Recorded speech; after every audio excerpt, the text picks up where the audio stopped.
Welcome to 3 Count Commentaries. So, maybe like a year or so ago, I did a video where I ranked the 4 horsewomen of the WWE, basically because I got tired of people arguing about it. So I was like, okay, look, let's just talk about where all of these women lay on the landscape. Now, I do think that video is a little outdone, because I do think that, something has changed in the time since. But I made the video at the time of what I was thinking at the time, so whatever. And I still get comments about people not liking me for what I did in that video. So I decided to do it again. I decided to double down. This time we're going to rank the 4 pillars of the AEW. The 4 pillars being MJF, Darby Allin, Jungle Boy, and Sammy Guevara. So if you've been following this channel already, you probably should already know. And it should be pretty easy for anybody who has any sort of eye for talent who number 1 should be.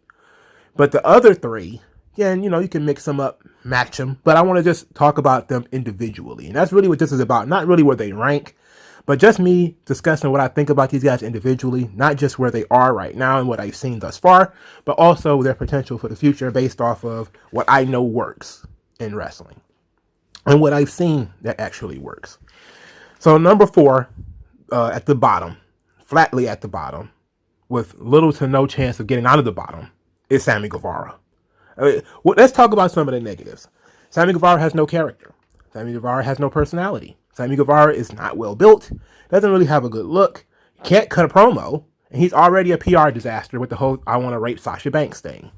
So what is his upside?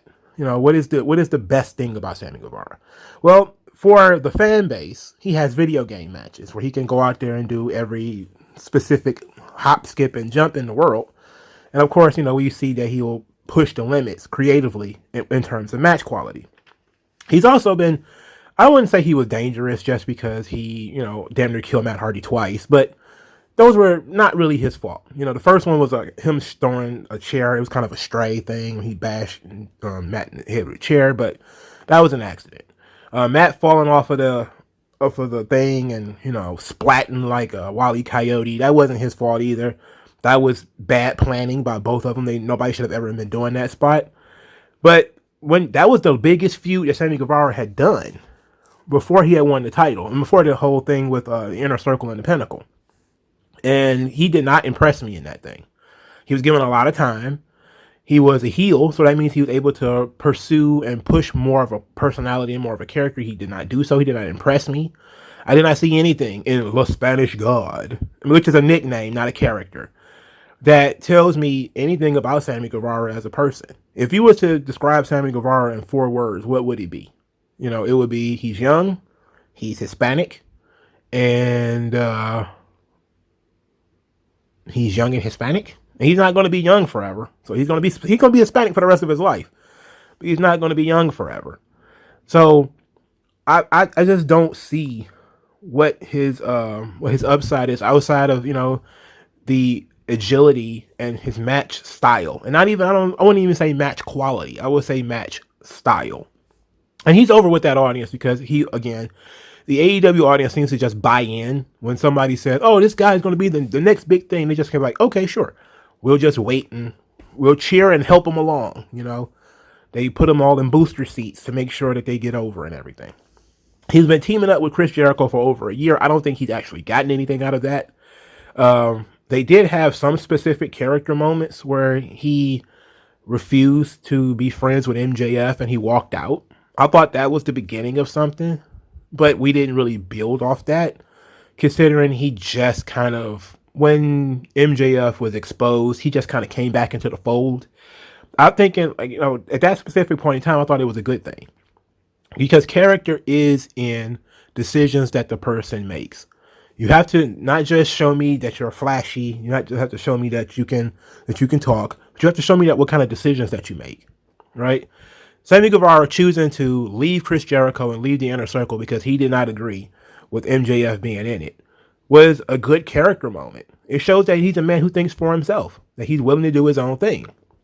But since then, he's just kind of fallen back into the whole just being Chris Jericho's protege. And there's nothing really special about him. The whole thing was him and Fuego del Sol is ridiculous. I don't even understand it. I don't even know what makes them friends other than, I guess they're both Hispanic. I don't know how I don't know what they're friends. Whatever. He's a vlog guy, which not really a fan of that. So I really don't see the huge upside for Sammy Guevara. On a positive note, at least he's a champion. So at least somebody's rooting for him backstage. Has some type of political power. So I mean, I don't see how he's in this position, and I don't see him doing particularly well in this position, especially as champion. Only thing he really does is have matches, and he really just has matches. Like we don't see Sammy out there cutting promos, being championship material. I just don't see it. But I don't know if they're trying to hold him back, because Tony Khan is trying to bring these guys in dribs and drabs. As he brings in more experienced talent, he's trying to use these younger guys, the four pillars, to build a solid foundation. But you still need to show that these guys have personality, and that they're ready to break out at any point in time, because one of these guys could get hurt at any time, and you have to be ready to push one of them if that were the case. And I don't think Sammy Guevara is anywhere near being a championship material. He really should be in tags or something like that. And I think that's kind of where a greater strength is. When they were joining Le Sex guys with him and Chris Jericho, even though that fizzled out very fast, I think that was his real opportunity to show his character, because Jericho could do all the talking, and Sammy could be sort of, the young peacock who could be sort of the Chris Jericho of the future, if that's really what they wanted to do. But that didn't last. They kind of killed that gimmick, which I thought was really good for Sammy and could have been a good idea, especially if they knew they were going to do the MJF thing. Long-term storytelling, right? So that could have been cool, if they'd have really ran with Jericho and Sammy for a little while. But I think that's really where his future should be. Is Sammy Guevara should be a tag team guy. Because I think that if you do a hot tag with Sammy Guevara, that's the best usage of him. Because he can come in and do a lot of very fast offense, hit a lot of 100 moves, and really get over that way. Because that's the style that everyone likes right now. But as a single star, I don't see it. He doesn't have the body. He doesn't have the charisma. He doesn't have the character. He doesn't have the voice. I just don't see it. And it's not like any of that. I don't see any of that stuff developing anytime soon. So that de facto makes number 3 Jungle Boy. Mainly because Jungle Boy actually has charisma. He actually has a look. He doesn't have the agility of Sammy Guevara, but he's still pretty agile in himself. The only problem is Jungle Boy actively avoids microphones, and he doesn't seem to know how to work big, work bigger than he really is. He works like a small guy. He is a small guy, but he is marketable. I will say that. I think Jungle Boy is a guy you could sell action figures of. You could sell T-shirts. You can market him to the young girls as a sort of heartthrob, kind of like the Fantastics or the Rock and Roll Express. His character is non-existent. He's supposed to be like Tarzan Boy or whatever, right? But that doesn't work, because what does he do that is Tarzan like? There is nothing that he does that is Tarzan like. If you ever read Tarzan or looked in a telecomic book or watched a movie, outside of having long wild hair, that's about it. And furry boots, that's about it when it comes to Tarzan. But so I think they should really kind of start to move away from that. I don't know what they're doing with the Jurassic Express in terms of a tag team. Like, they've done quite a few good storylines with Jurassic Express. I think they really missed not putting the belts on them. Instead of putting the belts on the Lucha Brothers, they should have put the belts on Jurassic Express. And I'm telling you, all I care about is the characters and the story. I don't like Luchasaurus. I don't want to see Luchasaurus succeed. He sucks. He's a thigh-slapping botch machine. But in terms of the story, he should have been the tag team champions with Jungle Boy, and they should be champions right now. And they should have beaten Young Bucks in that cage match.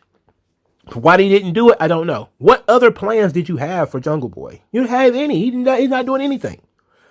So, to me, it seemed like Jungle Boy is a guy that they put a glass ceiling over, at least for right now, until he breaks out on his own. which should be pretty quickly. Them only having 2 titles and not changing championships in short term, not giving guys short term runs, I think has been sort of negative. Because I think if you're going to have one of these guys as being a TNT champion right now, it probably should be Jungle Boy and not Sammy Guevara. Jungle Boy has better matches than Sammy Guevara. I think he's more marketable than Sammy Guevara. I think if he put more effort and if he was forced to cut promos, he could probably do media and different stuff like that. He's not as, a PR nightmare like Sammy Guevara. He needs to be made to look a little bit more unique. But I think when it comes to intensity, he definitely has more intensity than Sammy Guevara. So I'm looking at him as having a bigger upside than Sammy. I think he has probably the biggest upside of the guys in the group, period, especially as a babyface. Jungle Boy as a heel, I don't even know how that would work. He doesn't have, he got charisma, but he didn't have the charisma to be a heel. I don't think that could work, especially to be a top heel. Sammy Guevara, I don't know. But Jungle Boy, I think there is something there with him being an undersized babyface and utilize him kind of as AEW's Rey Mysterio a little bit. That can work. Now, of course, almost everybody in AEW is about the same size as Jungle Boy or maybe a little bit smaller.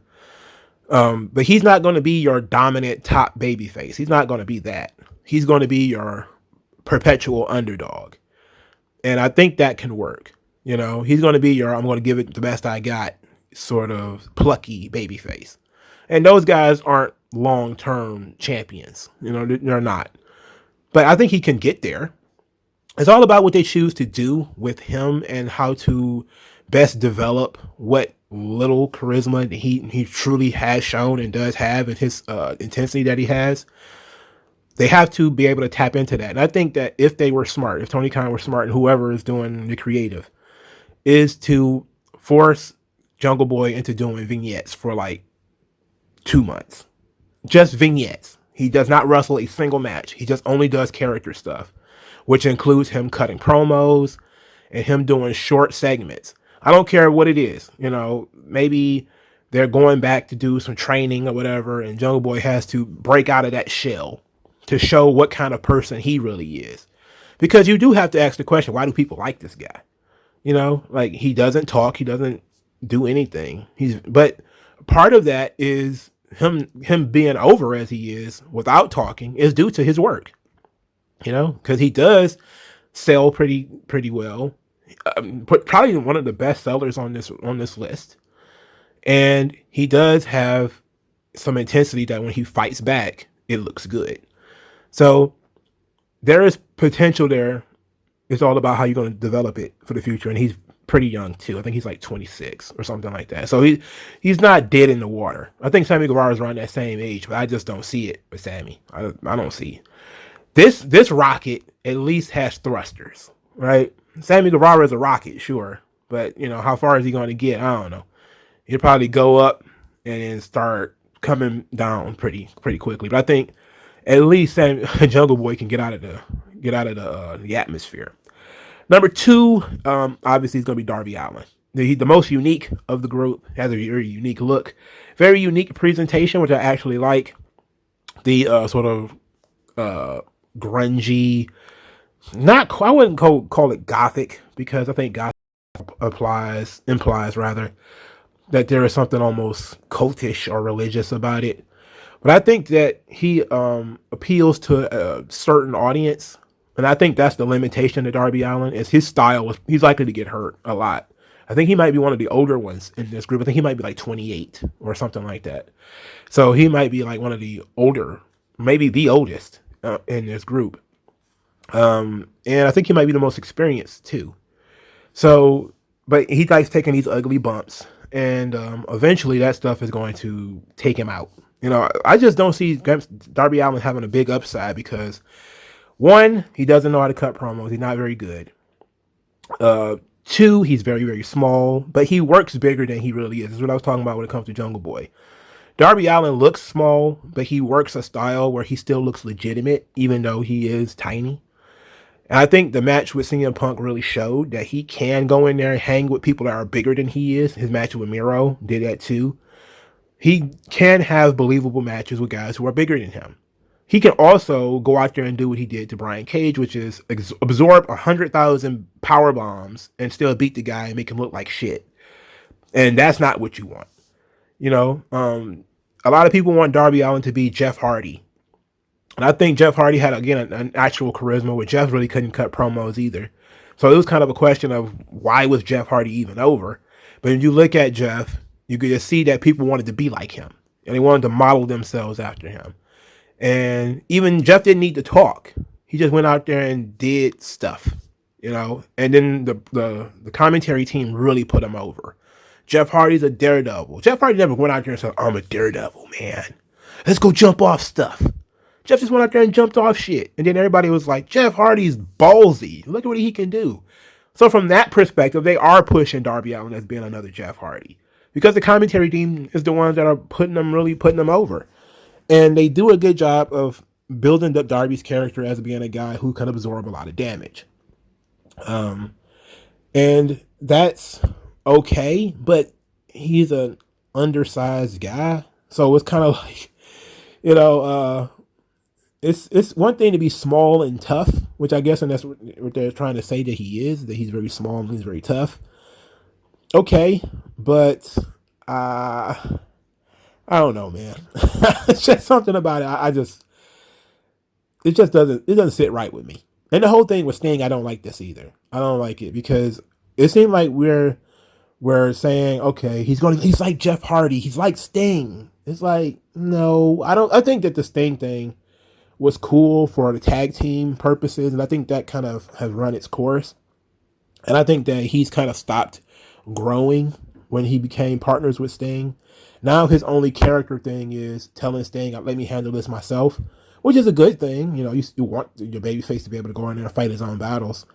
But I think there's still a lot of immaturity to the character as well. I think the skateboard thing is it's youth culture, quote unquote. And me being from the 90s, you know, being raised during that time, that was kind of the thing in the late 90s, early 2000s, the Tony Hawk skater stuff. I don't know how big that stuff is. Now I know it's the X Games and everything. But I always see it as a sign of immaturity that you carry around a skateboard.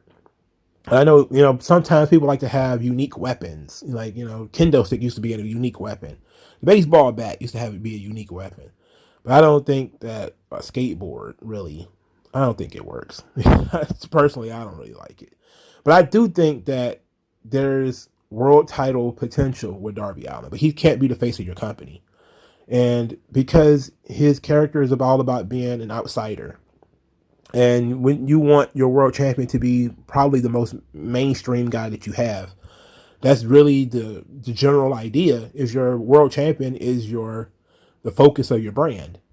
And I think you can get Darby Allin to that point, but is he Darby Allin a champion, a guy who you'll have champion for 10 months? No, I don't see that. I think both Darby and Jungle Boy are two guys where you get them to the title, but it's more about the chase. And then you almost immediately start transitioning them out of that role so that they can continue to chase. They're not long-term champions. I just don't see that. But I could see, looking at the roster, I could see why you would pick Darby Allin and Jungle Boy to be two of your top guys. They have their, you know, Darby Allin has something that even Jungle Boy doesn't have, and that is explosiveness and an era of danger, specifically with his high-flying moves. There's actual danger in what he does. And not just danger for himself, but also danger for his opponent. Like that missile, that tope suicida that he does, it looks good. It looks amazing. It looks like it hurts. It looks like it's not fun to take. You know, so at least that part looks good. His agility is nice too. He doesn't flip and fly all over the place, but he can do that stuff. You know, he's one of like the smaller guys who chooses to work a somewhat technically proficient style. It's just very fast, and sometimes it's a little too fast. He develop his body a little bit, especially his legs. He has really, really thin legs, which is, I don't see why you don't attack Darby Allin's legs. So look at his fucking legs, man. He's like a stick figure by the legs. Like, you know, like he's not the biggest guy in the world, but now he's got really skinny legs too. and he dresses weird, which I guess is part of his character. Number one, I think by default, is MJF. MJF is number one basically because the other three can't cut promos. The other three have no character. Well, Darby kind of has a character, but not really. And the other three, with the exception of Jungle Boy, are not marketable. MJF actually is. MJF has a character. He's a great promo. He's marketable. The only problem is MJF doesn't turn the character off, which is a positive and a negative. It's a positive as for me, as somebody who really appreciates old school wrestling, that he can cut promos in heel fashion. The downside to that is that he's always trying to be edgy, and recently he called his mom a whore in an interview or something like that. And it's like people are going to pick that up and be like, okay, look, this kind of shit, you don't want that kind of shit representing your company. A guy who calls his mom a whore, who calls his mom a slut or something like that. Like, you really don't want that guy to be like the face of your company. I think MJF is, I know a lot of people say, well, he's kind of like the Miz, and he is. He's the evolution of what the Miz character is. The Miz was sort of the next level of Chris Jericho, where Jericho was doing this stuff, and then the Miz picked the best pieces or some good pieces from Chris Jericho, added them to himself, and now MJF sort of just did the same thing to the Miz. And that's perfectly fine. I don't think anybody have a problem with that. These people pick up bits and pieces of other characters and incorporates them and stuff like that. That's perfectly fine. I'm okay with that. My only issue is he doesn't know, he likes going too far, and there's a time and place for that kind of stuff.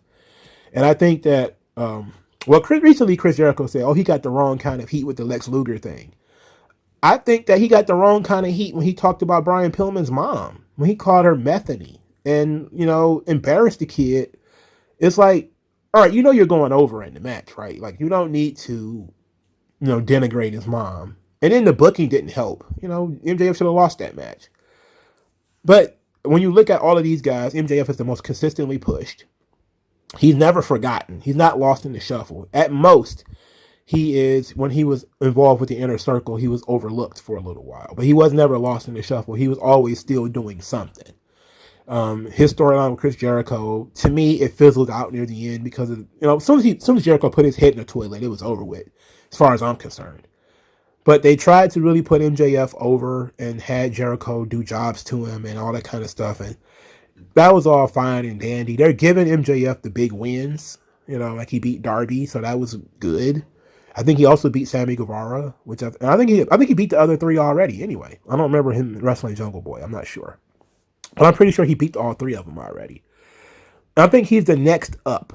I think that if you were looking at what to do with Hangman being the champion now, I think most people say that the natural thing is probably Adam Cole, but I think that your next long-term champion is MJF. Again, MJF can't be the face of your company, but he can be a longer-term champion because he can garner and generate heat, and he can make, I think he proved it with Brian Pillman, he can make other guys look good, and, running from them, doing interesting things with them. And he has an interesting angle with Wardlow, which they develop in that storyline slowly but surely. Like, they revisit it once every 5 months, and they think that's storytelling. They think storytelling is, hey, I mentioned this thing 6 months ago, and I mentioned it again. It's like, not really. Like, when you read a book or watch a movie, every scene should relate to the previous scene. Or, then you can double back to the beginning. Like, oh yeah, remember at the beginning when this happened? But it has to be continuously building up to that thing. And yeah, Wardlow and MJF, they've been having this long-term story where leading to, of course, Wardlow leaving and that kind of stuff. So that's a good future for MJF. So they have a lot of good stuff planned for MJF, where at the very least, he's going to have what seems to be a long-term feud with him and Wardlow. But I think we should get MJF to the top of the mountain first. I think you make him world champion, and then you separate Wardlow from him. You do it like Triple H and Batista. Instead of doing it, instead of trying to break him up anytime soon. But also, you have to be careful. Because MJF is so verbally abusive, you have to ask the question, especially in some points, how much of this stuff is Wardlow going to take, before he finally breaks out. And then when he finally does break out, what's going to be the break-in point, Because MJF has already said some stuff to Wardlow where I would be like, man, why don't you just rip this guy's head off and kick him into the bleachers? It's one thing for him to be sort of dismissive of you or to talk down to you, try to use you as a butler or something like that. It's another thing when he's basically just denigrating how poor you are and how stupid you are and all this kind of stuff. It's like, well, you can't have a guy say all that stuff and then we're not going to mention it for 3 months. It's like, no, you can't do that. But I think of all of these guys, MJF has the best upside in terms of being a long-term champion. The only problem is going to be once you do this, he's very young. He's the youngest, I believe, of this group. Once you do that, you run the risk of him being like a Jay White, where in New Japan, where they gave Jay White so much, and Jay White was very young. And then you have a hard time keeping him interesting after he becomes world champion and all that kind of stuff. Randy Orton had a similar problem. Like once Randy Orton was world champion and had those runs, WWE had a difficult time of what to do with Randy. Now, part of that was Randy's behavioral issues and him consistently getting suspended and saying and doing stupid shit.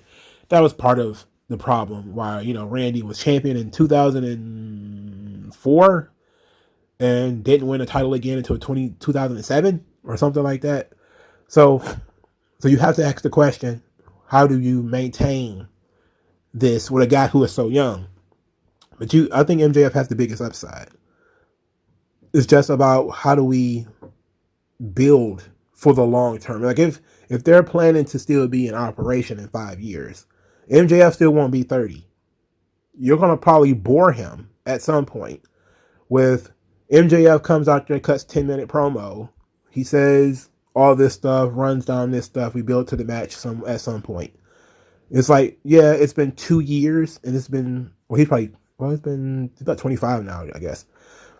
But if, at this point, okay, cool. It's working because you're really just sort of establishing him. And I think that MJF is in a very unique situation in so much that he's probably the one guy that when his contract comes up, WWE might actually throw him some money. I don't know if WWE wants Sammy Guevara. I don't think so. Like he went to their training sessions and everything. I don't think, if they wanted Sammy Guevara, they probably could have got him. Darby is another one. He was in the Evolve system. If they wanted him, they probably could have got him. But Darby also doesn't want to work for WWE, so that's a two-sided thing. Jungle Boy, very undersized. I don't know if WWE can truly appreciate him, but I do think that Vince will probably see something in him. MJF, though, I think he could, outside of MJF being short, he is what traditionally WWF wants. As far as big personality, great promo, can really get good heat. He's a performer. In terms of, we know that MJF's background is that he sings and, I think he was on, wasn't he on like some kind of talent show and he was on like Rosie O'Donnell and stuff like that. So he has a performance mindset. He's from New York, so he's from the general area that the WWE makes the bulk of their cash, or where they traditionally have made the bulk of their cash, even though they're kind of like international now. So he really is sort of the guy that I think that is going to end up raising the bar financially for AEW in terms of when MJF's contract comes up. Vince might be in play, and that's going to be a difficult time because that's going to decide his booking from that point forward. You don't. It was in Guy Evans' book Nitro about Bischoff. Saying that you'll never see, like, WCW will have this policy, and I think it's a very smart one. A guy who makes $200,000 will never pin somebody who makes $500,000, right? And I think MJF is that kind of property. Is that if Vince is going to come in and raise the cost of MJF, which I think he probably will, you're going to put MJF on a different stratosphere where you're not going to have people who make substantially less money than him beating him. I don't think you want to do that.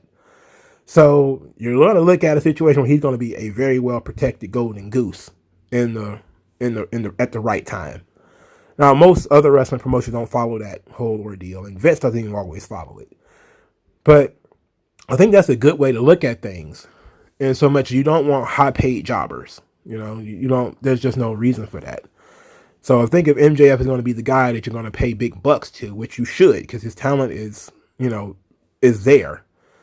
It's all about the long term. And I am worried that MJF is going to eventually run out of material. He's going to eventually say something, and it's going to turn people off. And people are going to start, I didn't like MJF already anyway. It's like everybody knows he's in character right now.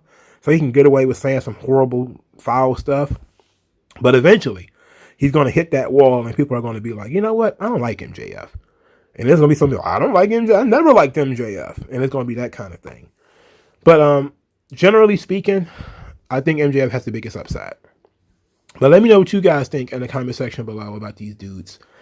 I think they need, if I was to do this with TNA, when I was first watching TNA, I think it would probably just be AJ Styles. I think he's the only one that they really cared about. But I'm glad that at least AEW has a general idea of who their 4 main guys are going to be and who their 4 main guys should be. I personally question Sammy, whether he should even be on this list, but it is what it is. He's coming obviously with some type of political stroke. Somebody actually likes him. But I think that, you don't be beholden to this. I think ultimately when you look at these guys, you're asking yourself, these are our 4 guys that we signed when we started. And these were our focus before. But I think if a guy like, Dante Martin or somebody like that shows more promise, you give him the spot. I don't think you just earmark spots for Sammy and MJF. No. If they get outworked, they get outworked. But I think that if you look at these 4 guys, Sammy Guevara is easily the most replaceable of the bunch. And Darby is the most unique. And I think Jungle Boy is the most marketable. But let me know what you guys think as a babyface, I should say. Let me know what you guys think in the comment section below.